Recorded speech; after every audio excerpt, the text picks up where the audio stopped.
নমস্কাৰ আটাইকে স্বাগতম জনাইছো এবি লাইভ 24 লৈ মুখ্যমন্ত্ৰী মহোদয়ৰ কিন্তু শিক্ষক সমাজক তুচ্ছ তাচ্ছিল্য কৰা এইটো আজিৰ কথা নহয় পূৰ্বতেও বহুতবাৰ এনেদৰে শিক্ষকসকলক তুচ্ছ তাচ্ছিল্য কৰি আহিছে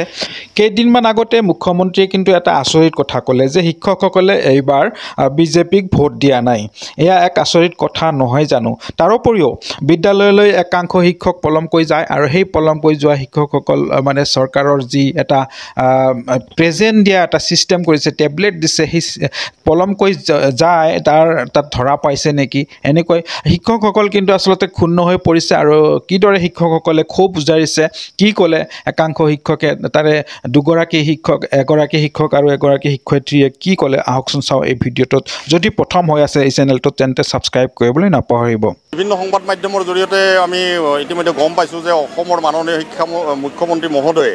যে বিভিন্ন মাধ্যমৰ জৰিয়তে তেওঁ কিছু বক্তব্য ৰাখিছে যে অসমৰ প্ৰাথমিক বিদ্যালয় বা অসমৰ শিক্ষক শিক্ষয়িত্ৰীসকলে পলমকৈ বিদ্যালয়ত যোৱা আৰু সোনকালে বিদ্যালয় এৰাৰ ক্ষেত্ৰত যিটো টেবলেটৰ ব্যৱহাৰ কৰা হৈছিল শিক্ষা হেতু এপ এই শিক্ষা হেতু এপটো প্ৰদান কৰাৰ কাৰণে আমি একাংশ শিক্ষকে বেয়া পাইছোঁ বা 70% শিক্ষকে ভাল পাইছে 30% শিক্ষক শিক্ষয়িত্ৰীয়ে বেয়া পাইছে বুলি তেখেতে উল্লেখ কৰিছে আৰু তেওঁ কৈছে যে এইবাৰ ইলেকশ্যনত যে ঠিক তেনেধৰণৰ একাংশ শিক্ষক শিক্ষয়িত্ৰীয়ে ভোট প্ৰদান কৰা নাই বুলি কৈছে তেখেতে জানি লওক আচলতে চৰকাৰখনৰ আমি একজন অংশীদাৰ গতিকে আমি ভোট প্ৰদান নকৰিলে 11গৰাকী কৈ তেওঁলোকৰ দলীয় সাংসদ জিকিব পাৰে নেকি বা 14গৰাকী কৈ সাংসদ জিকিব পাৰে নেকি নিশ্চয় অসমৰ প্ৰতিগৰাকী জনসাধাৰণে ভোট প্ৰদান কৰাৰ ফলত হয়তো আজি সাংসদসকল নিৰ্বাচিত হৈছে আমি আহ্বান ৰাখিব বিচাৰিছোঁ যে মাননীয় মুখ্যমন্ত্ৰী ডাঙৰীয়া আচল কথালৈ আহক মানে কথাটো হ'ল কি যে টেবলেটটো যিটো টেবলেট প্ৰদান কৰা হৈছে তেওঁলোকে ইনকুৱাৰী দিয়ক ইনকুৱাৰী দি পেলাই যিসমূহ বিদ্যালয়ত টেবলেটে কাম কৰা নাই বুলি ইতিমধ্যে অভিযোগ দাখিল কৰা হৈছে সেইসমূহ বিদ্যালয়লৈকে তেওঁলোকৰ টেবলেট সম্পৰ্কত অভিজ্ঞ মানুহ পঠিয়াই দি টেবলেটটোৰ আচলতে কি হৈছে প্ৰকৃতাৰ্থত তেওঁলোকে এইটো ইনকুৱাৰী কৰি অনুসন্ধান কৰি পেলাই তেওঁলোকে এটা ৰিপৰ্ট দাখিল কৰাৰ যদি শিক্ষকসকলে মিছা কথা কৈছে তেতিয়াহ'লে যিসকল শিক্ষকে মিছা কথা কৈছে বা মিছাৰ আশ্ৰয় লৈছে তেওঁলোকৰ ওপৰত তেওঁলোকে শাস্তিমূলক ব্যৱস্থা লওক তাত আমিতো সন্মিলনীয়ে কেতিয়াও বাধা প্ৰদান কৰা নাই আমি কৈছোঁ যে এবৰ ক্ষেত্ৰত আমাৰ কোনো আপত্তি নাই শিক্ষা হেতু এবক আমি আদৰণি জনাইছোঁ আৰু শিক্ষা হেতু এবৰ জৰিয়তে কি কৰিব বিচাৰিছে বিভিন্ন তথ্য পাতি দিব বিচাৰিছে আমি আদৰণি জনাইছোঁ স্বাগতম জনাইছোঁ তাৰপিছতো যদি তেওঁলোকে এনেধৰণৰ মন্তব্য প্ৰদান কৰে তেতিয়াহ'লে অসমৰ শিক্ষকসকলৰ মন ভাঙি যাব কাৰণ তেওঁ এটা কথা কৈছে যে 30% শিক্ষক শিক্ষয়িত্ৰীয়ে বিদ্যালয়লৈ পলমকৈ যায় আৰু সোনকালে বিদ্যালয়ৰ পৰা আহে মই আপোনালোকক দি ক'ব পাৰোঁ যে আমাৰ কোনো শিক্ষক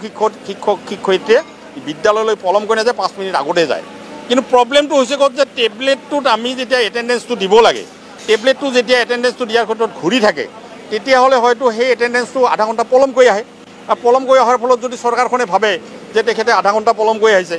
সেই যিটো আমাৰ অৱস্থা হৈছে এই অৱস্থাটো দূৰীকৰণ কৰে আমাৰ যিটো সন্দেহ হৈছে যে আমি টেবলেটত উপস্থিতি দিব নোৱাৰাৰ কাৰণে মোক 30 মিনিট পলমকৈ উপস্থিতি দেখুৱালে নেকি চৰকাৰৰ ঘৰত এই অৱস্থাটো তেওঁলোকে নিশ্চিতকৰণ কৰক আৰু নিশ্চিতকৰণ কৰিলে আমাৰ কোনো শিক্ষক শিক্ষয়িত্ৰীৰ আপত্তি নাথাকিব আৰু দ্বিতীয় কথা হ'ল কি যে আপোনালোকে গম পাইছে যে অসমৰ প্ৰাথমিক বিদ্যালয়ৰ চৰকাৰী মাধ্যমৰ বিদ্যালয়সমূহৰ দুৰৱস্থাৰ কথা যে অসমৰ এনেও এতিয়া আমাৰ বহুত বিদ্যালয় মাটিয়া ব্লকৰে এতিয়াও 13-14খন বিদ্যালয় এজনীয়া বিদ্যালয়ৰে কাম কৰি আছে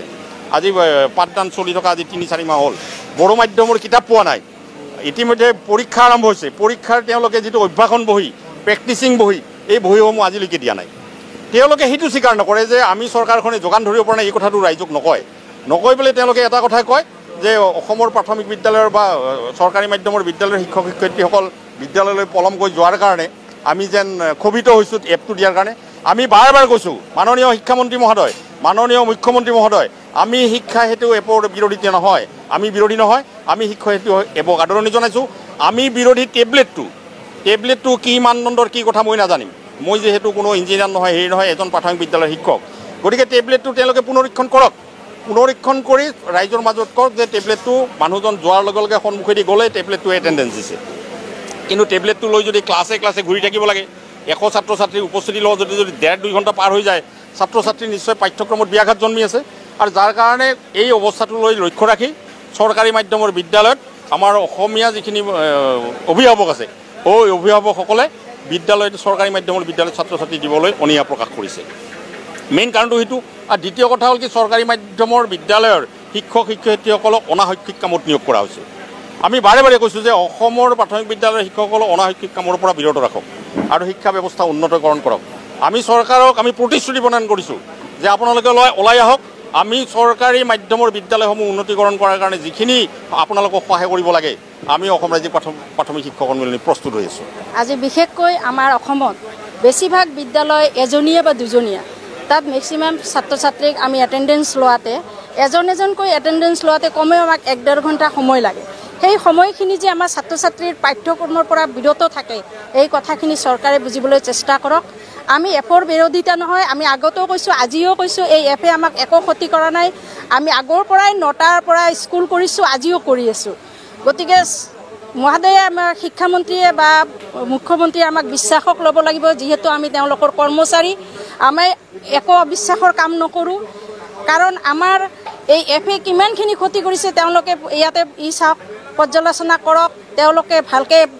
গমি চাওক যে কিমান ক্ষতি হৈছে। আমি ইমান অভিযোগ দিয়াৰ পিছতেও চৰকাৰে নিৰ্দেশনাৰ ওপৰত নিৰ্দেশনা আমাক দি আছে, এটাৰ পিছত এটা নিৰ্দেশনা জাপি দি আছে, যাৰ কাৰণে আমাৰ বিদ্যালয় পৰিচালনা কৰাত আমাৰ বহুত অসুবিধাৰ সৃষ্টি হৈছে। আমি এই কথাই চৰকাৰক অনুৰোধ জনাইছোঁ, তেওঁলোকে এইখিনি পৰ্যবেক্ষণ কৰক। এইখিনিয়ে মোৰ বক্তব্য।